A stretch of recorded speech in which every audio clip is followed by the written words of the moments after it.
con rồi thế nên là bắt tôi nè.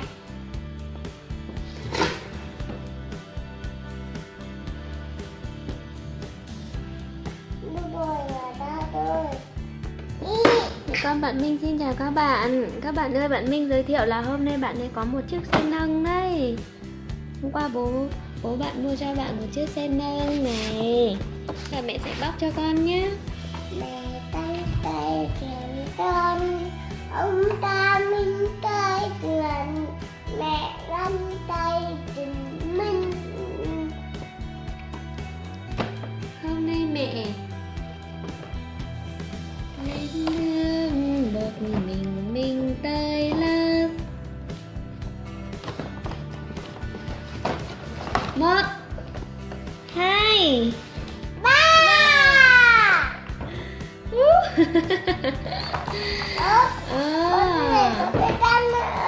Bây giờ mẹ phải lắp cho con. Các bạn ơi, đây là xe nâng của bạn Minh này. Xe nâng hàng của bạn Minh đấy. Ông ta Minh tay chuyển, mẹ lăn tay chuyển con. Để xe nâng đây. Giá đây. Đấy là gói hàng đấy. Các bạn ơi, xe nâng của bạn Minh này. Mấy đâu?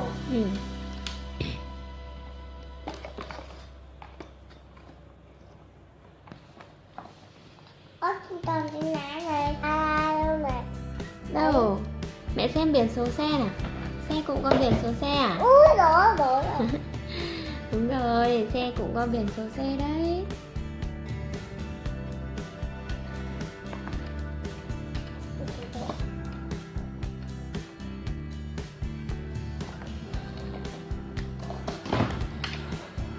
Đây là cái giá đựng hàng.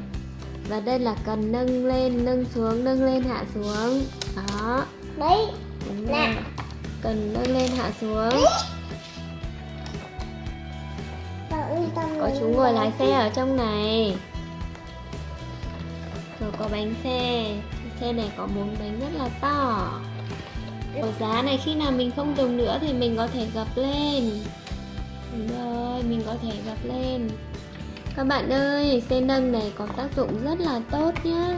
Xe nâng này có thể giúp các cô chú công nhân sẽ nâng hàng và vận chuyển hàng lên những chỗ mà mình cần đến, mà có thể là xa mà không bị mất sức, có thể là cao mà cũng không bị mất sức. Nên là xe nâng được dùng tiện lợi rất nhiều trong các công ty đấy. Bạn Minh nâng hàng giúp mẹ nào. Đấy. Đầu tiên là như thế này. Đầu tiên chúng mình sẽ hạ xuống và rồi để hàng lên. Rồi chúng mình di chuyển đến khi nào mà đến chỗ cao thì chúng mình sẽ nâng cần lên. Đúng rồi, nâng cần lên và xếp hàng. Đúng rồi, đấy. Được rồi. Đấy, bạn Minh cầm là cái giá hàng đấy. Rồi, Minh cẩu hàng đến chỗ này cho mẹ. Bây giờ con cẩu lên tầng cho mẹ. Cẩu lên trên cái cầu cao cao này giúp mẹ nào. Nào. Đúng luôn. Mẹ cảm ơn con, để mẹ xếp hàng. Được rồi.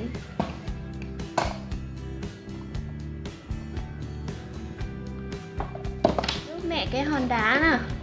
Vận chuyển cho mẹ, giúp mẹ hòn đá đi nào. Đúng rồi. Đây. Đấy.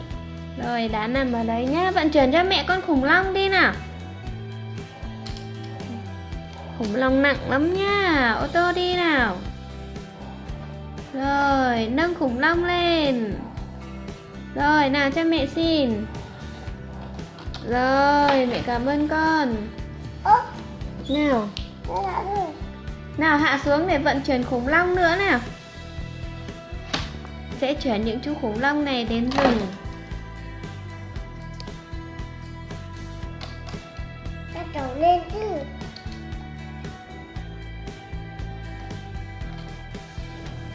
Đừng có đến tới Vina.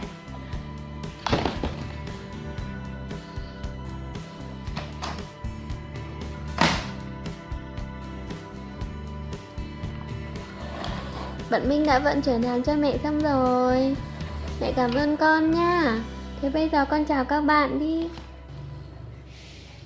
Mẹ con nhà bạn Minh xin chào và hẹn gặp lại các bạn.